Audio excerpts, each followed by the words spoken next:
My dear students, अस्सलामु अलैकुम। I am Asif Moin. जैसा कि आप जानते हैं कि हमने last time BCom final accounting और बीकॉम पार्ट वन अकाउंटिंग के हवाले से कुछ वीडियोस शेयर की थी, और उन वीडियोस में हमारे जो टॉपिक थे, स्पेशली पार्ट टू के हवाले से accounting for branch, installment sales, analysis of financial statement ख़ास थे। और फिर हमने उस टॉपिक पर डिस्कशन की थी, उनके हवाले से, उनकी क्वेश्चंस के हवाले से, उनकी आंसर की डेस्टिनेशन पर बात की थी। आज हम जो है बीकॉम पार्ट वन के हवाले से अपने उस सिलसिले को कंटिन्यू करना चाहते हैं जो हमारा लास्ट टाइम था। बीकॉम पार्ट वन का हमारा जो सिलसिला जो है वो अकाउंटिंग का लास्ट टाइम जो हमने डिसकंटिन्यू सूरत हाल पर रुका हुआ था, वो जो कि डेप्रिसिएशन का एक सवाल था। उसमें हमने बात की थी कि एक सवाल जब बीकॉम पार्ट वन डेप्रिसिएशन के हवाले से सवाल बनकर स्टूडेंट्स के सामने पेश किया जाता है, तो उसमें क्या सूरत हाल होती है, कौन से टॉपिक्स होते हैं कि जो स्टूडेंट्स को बतौर एक उम्मीदवार इम्तिहान में पेपर देने के हवाले से उसको सॉल्व करने के लिए फ़ेस करने पड़ते हैं। तो उनमें हमने आपसे कुछ चीज़ें डिस्कस की थी, जिसमें list price, trade discount, cash discount, credit terms, sale tax और इनवाइस कॉस्ट वगैरह, ये सब सूरत हाल हमने उसमें आंसर में शामिल की थी। तो फिर हमने उस पर टोटल कॉस्ट के हवाले से बात की थी। टोटल कॉस्ट किस तरह कंप्यूट की जाती है, यानी कि सबसे पहले जो मरहला होता है बिफ़ोर नेट कैश प्राइस, फिर नेट कैश प्राइस, और फिर इनवाइस कॉस्ट, और फिर इसी तरह टोटल कॉस्ट। टोटल कॉस्ट के बाद भी हमारी एक वीडियो आपके साथ शेयर की गई थी, उसमें हमने स्ट्रेट लाइन मेथड के हवाले से बात की थी कि स्ट्रेट लाइन मेथड के हवाले से अगर मज़ीद आंसर लिखने की सूरत होगी तो उसमें क्वेश्चन मज़ीद जो है आगे बढ़ाया जाएगा। तो क्या होगा, उसमें सवाल में मैंने इजाफ़ा किया था आपके लिए। मैंने उसमें सवाल में cost, total cost given suppose करके उसमें साल्वेज वैल्यू, लाइफ और परचेजिंग डेट इंक्लूड की थी, और फिर इसके ज़रिए मेथड का नेम मेंशन किया था, फिक्स इंस्टॉलमेंट मेथड या स्ट्रेट लाइन मेथड। फिर हमने उसको सॉल्व किया था। तो फिर हमने उसमें बाकायदा स्ट्रेट लाइन मेथड के तहत डेप्रिसिएशन ड्रॉ किया था। लेकिन आज चूँकि हमारी जो है उस क्लास के बाद, यानी अभी जो हमने गुफ्तगू की, इस गुफ्तगू के अगले जो पार्ट पर जो हम आज बात करेंगे, वो हमारा जो अगला क्लास का जो एक सिलसिला है, वो हमारी बात होगी डिमिनिशिंग बैलेंस मेथड पे।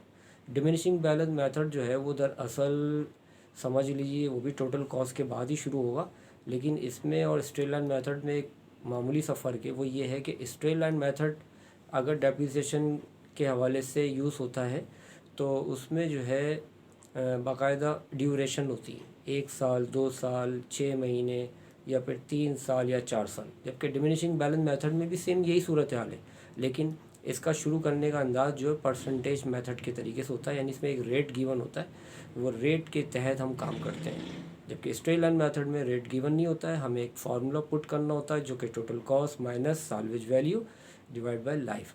जबकि डिमिनिशिंग बैलेंस मेथड जो आज हम करेंगे उसमें कोई फार्मूला नहीं होता, बस इसमें एक रेट गिवन होता है।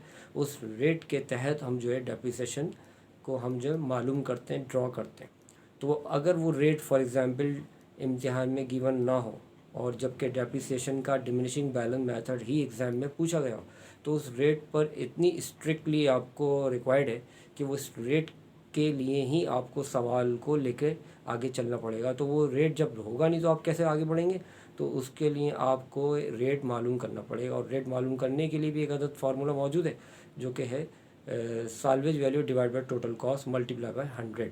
तो अभी तो फ़िलहाल हम समझा रहे हैं आपको ये, इन केस अगर इम्तिहान में रेट गिवन ना हो तो आप इस फार्मूले के तहत रेट मालूम कर सकते हैं। वो फार्मूला एक बार फिर बता देता हूँ। अगर रेट ना हो तो रेट मालूम करने का फार्मूला होगा एस वी, यानी S V stand for salvage value divide by total cost multiply by 100। लेकिन अभी चूँकि हम सवाल तो अभी आज हम मेथड सिखा रहे हैं, तो इसलिए हम रेट तो लाजमी तौर पर गिवन रखेंगे, और हमारी अपनी क्लास है तो सपोजिशन तो हम सारी चीज़ों पे करते हैं, तो हम रेट पे भी कर लेंगे। लेकिन ख़्याल दिल में ये आया कि अगर रेट ना हो तो स्टूडेंट्स को फिर उसका जवाब भी मालूम होना चाहिए, तो इसलिए मैंने आपकी रेट के जो है वो एब्सेंस पर आपको रेट का जो है वो जो एक सॉल्यूशन जो है वो आपको सॉल्व कर दिया। तो आइए अभी सवाल पर आते हैं। सवाल में सूरत हाल ये है कि फ़र्ज़ करें एक बार फिर टोटल कॉस्ट मौजूद है 50,000, और साल्वेज वैल्यू 4,000 है, ठीक है। लाइफ जो है 6 ईयर है, और जबकि परचेजिंग डेट जो है वो जनवरी 1 2022 है। अब सिलसिला ये है कि रिकॉर्ड में लिखा हुआ आ रहा है कि डेप्रिसिएशन आप ड्रॉ करें और 2022 से लेकर 2024 तक निकालें, यानी 22, 23 और 24 2022 से लेके 2024 तक का डेप्रिसिएशन हमें निकालना है with the help of diminishing balance method. तो अब इसको सॉल्व करने का तरीका ये है कि बहुत आसान है। इस दफ़ा हम हेडिंग क्या देंगे, computation for depreciation by diminishing balance method. ठीक है, ये मेथड की हेडिंग होगी, इसको अंडरलाइन कर देंगे। फार्मूला मैंने आपको पहले ही बता दिया था कि उसमें फार्मूला नहीं होता, लिहाजा आप टोटल कॉस्ट शो करेंगे जो मौजूद होगी 50,000, और इसमें सॉल्व वैल्यू का कोई काम नहीं होता, लिहाजा सॉल्व वैल्यू इग्नोर कर दीजिएगा। इसमें डायरेक्ट आप जो है लेस अलाउंस फॉर डेप्रिसिएशन की एक वर्डिंग यूज़ करेंगे, और वहाँ लेस अलाउंस फॉर डेप्रिसिएशन की वर्डिंग लिखने बाद अब आपको यहाँ पर पहुँच के एक बात का एहसास होगा, वो ये है जी, what is the rate of the reducing balance method, यानी डेप्रिसिएशन के इस बैलेंस मेथड के रेट पर हम जो है आके रुक जाएंगे। तो वो रेट जो हम फर्स्ट करते हैं वो सपोज़ कर लेते हैं 20% है। ठीक है, तो वो 20% जो रेट होगा वो हम यहाँ शो करेंगे 20%, और फिर टोटल कॉस्ट जो हमारी 50,000 होगी इस पर हम 20% अप्लाई करेंगे। तो जो जवाब आएगा हमारा, उस जवाब को हम जो है 50,000 रुपये से लेस कर देंगे। तो हमारा जो लेस होने के बाद जो जवाब आएगा उसको हम कॉल करेंगे डिमिनिश बैलेंस।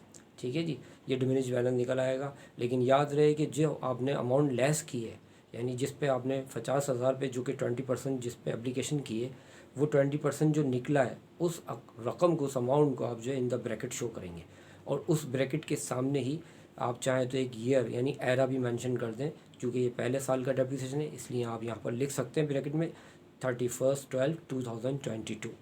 अच्छा, उसके बाद जो है आप जो पैसे जो रिमेनिंग जो बाकी बचेंगे माइनस होने के बाद जो आफ्टर डिडक्शन जो पैसे होंगे, उनको आप बैलेंस में एडजस्ट डिमिनिश बैलेंस भी लिख सकते हैं, एडजस्टेड बैलेंस भी लिख सकते हैं, और वो आप हरगिज़ ब्रैकेट मत लगाइएगा, वो बगैर ब्रैकेट के आएंगे। यानी फिर दोबारा रिवाइज कर रहा हूँ, टोटल कॉस्ट 50,000 रुपये लिखेंगे, उसके बाद सेकंड लाइन में लिखेंगे less allowance for depreciation 20% percentage show करेंगे, और परसेंटेज जो 20% है वो 50,000 पे अप्लाई करेंगे। जो रकम आएगी वो 50,000 के नीचे लिख कर उसको डिडक्ट करेंगे। डिडक्ट करने के बाद जो रकम आएगी उसको हम डिमिनिश बैलेंस का नाम देंगे। ये 3 लाइनों पर एक वर्क हुआ है मुश्तमिल। इन 3 लाइनों में पहली लाइन की इंग्लिश टोटल कॉस्ट होगी, दूसरी लाइन की English less allowance for depreciation 20%, और तीसरी लाइन की इंग्लिश होगी डिमिनिश बैलेंस। याद रहे कि मिडिल लाइन जो है, यानी दूसरी लाइन में जो है हम जो अमाउंट जो लिखेंगे जो लेस हो रहा होगा 50,000 से, उसको हम इन द ब्रैकेट लिखेंगे। तो इस तरह हमारी 3 लाइनों पर एक वर्किंग कंप्लीट हो जाएगी। फिर इसी तरह हम जो है दोबारा से, यानी फिर एक बार और less allowance for depreciation 20% apply करेंगे, और इस दफ़ा 20% हम जो है जो रकम आंसर में हमारे, यानी हमारे जो लास्ट रिसेंट जो हमारा आंसर होगा जिसको हमने डिमिनिश बैलेंस नाम दिया था, उस रकम पर इस दफ़ा हम 20% निकालेंगे।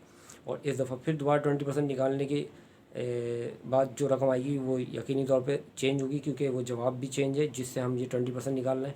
पहली मरतबा हमने 50,000 रुपये से निकाला था, लेकिन इस दफ़ा हम उस रकम से निकालना है जो 50,000 में से लेस होने के बाद बाकी मालूम हुई थी या बची थी, मौजूद थी। तो अब हमने जब निकाला है, एक बार फिर रकम निकली, तो उसको भी हस्बे रिवायत आप जो है लेस अलाउंस फॉर डेप्रिसिएशन और उसी के सामने डेट, लेकिन डेट याद रहे इस दफ़ा 31/12 और 2023 शो करेंगे, और जबकि रकम हस्बे रिवायत ब्रैकेट में ही लिखेंगे। और फिर इसी तरह माइनस करेंगे, जो जवाब बाकी बचेगा उसको जो रिमेनिंग अमाउंट कहेंगे, उसको हम डिमिनिश बैलेंस भी कह सकते हैं, एडजस्ट बैलेंस भी कह सकते हैं। तो ये 2 बार दूसरी मरतबा में 3 लाइनें जो हमने शो की, ये 3 लाइनों का एक बार फिर वर्क हुआ। तो इस तरह टोटल 6 लाइनों पर मुश्तमिल 2 साल के वर्क हो गए। अब चूँकि मैंने आपको सवाल जब मैंने शुरू किया था उसी वक्त बता दिया था कि इस सवाल में 3 ईयर पर मुश्तमिल काम किया गया है। यानी मैंने आपसे कहा था रिक्वायर्ड में था कि डेप्रिसिएशन निकालना है 2022 से लेके 2024 तक का। तो अभी हम चूँकि 2023 का काम कर चुके हैं, लिहाजा हमें 3 लाइनों का काम एक बार फिर करना है। तो हस्बे रिवायत हम फिर दोबारा वही दास्तान, वही सिलसिला दोबारा दोहराएंगे, और क्या लिखेंगे हम, लेस अलाउंस फॉर डेप्रिसिएशन।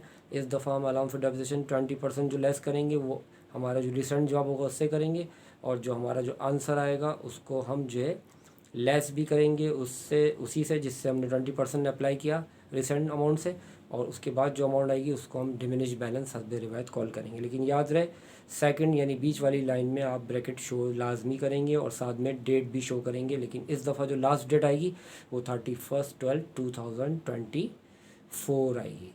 तो फिर इस तरह हमारे ये 3 लाइनों के हवाले से 3 मरतबा जो वर्क हुआ, ये जो है हमारा जो एक सिलसिला डिमिनिश बैलेंस मेथड का अख्ताम पज़ीर हुआ।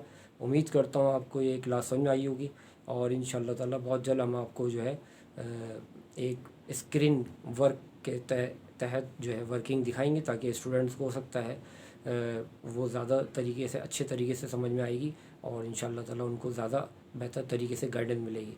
उम्मीद करता हूँ आज की इस क्लास को आपने जो है अंडरस्टैंड किया होगा और इंशाअल्लाह नेक्स्ट क्लास में फिर मुलाकात होगी। Thank you very much.